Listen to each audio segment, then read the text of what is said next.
America tuned in last night for round two, the second GOP debate for Republican presidential hopefuls. Before we get to our political analyst, let's take a look back, a little recap of what happened. Mr. Trump, we don't need an apprentice in the White House. We don't need an apprentice in the White House. We have one right now. That was one of the many jabs aimed at Donald Trump. The frontrunner was relatively subdued when discussion turned to the issues, but was defiant when defending his controversial comments. I hear your wife is a lovely woman. She is. I She's don't fantastic. know her, and this she is is a total absolutely the love of my life, and she's right here. And why don't you apologize for her? No, I won't right do that now. because I said nothing wrong. I never attacked him on his look, and believe me, there's plenty of subject matter right there. Many debate watchers are calling the lone female candidate, Carly Fiorina, the winner. Her stance on issues resonated with the crowd, like funding Planned Parenthood. This is about the character of our nation. And if we will not stand up and force President Obama to veto this bill, shame on us. And losing a child to addiction. We must invest more in the treatment of drugs.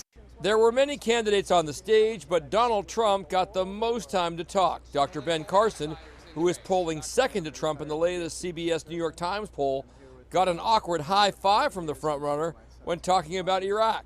I suggested to President Bush that he not go to war. Okay, so I just want that on the record. The candidates who didn't get in their zingers still have plenty of chances. There are 9 more Republican debates to come.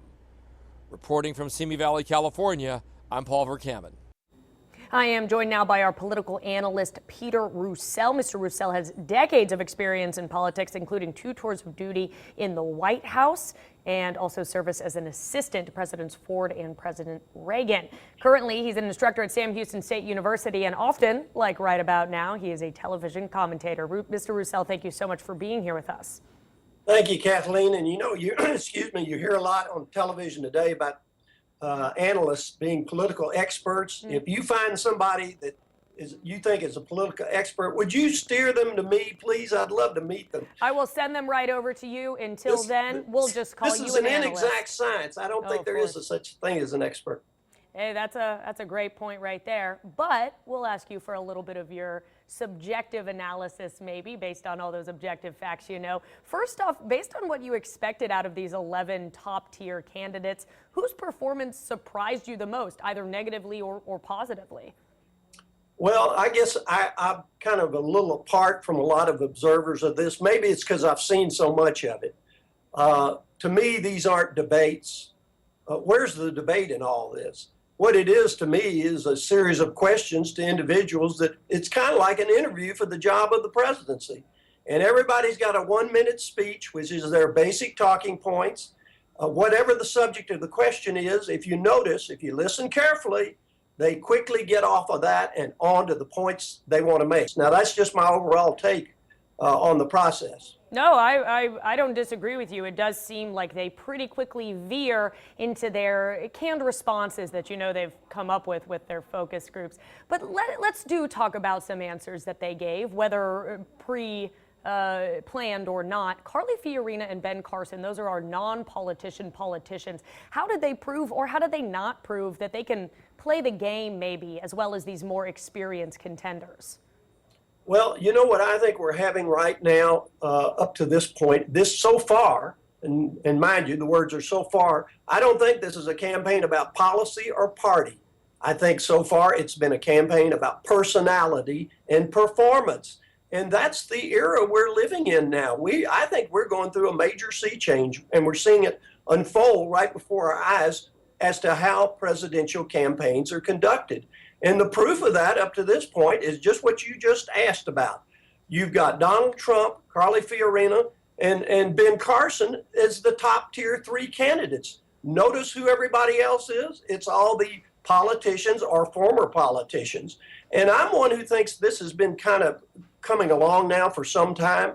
Look, you've had 4 of the last 6 presidents. Where have they come from? They've come from the governorships, and they ran as outsiders to Washington. That's what got them elected.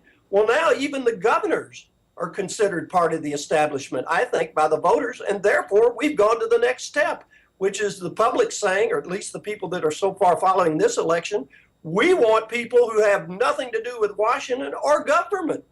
What specific policy issues do you wish you had heard more about from these candidates, since you're saying they didn't touch on too much? Well, they touched on, it's not that they didn't touch on issues, but what you get is about 30 seconds. You get a soundbite. Only and then touching somebody, on and then it, somebody yeah. else jumps in with, you can't get into depth. With 11 candidates, it's very hard to get into depth. And that's what you get now from these presidential, what I call non-debate debates.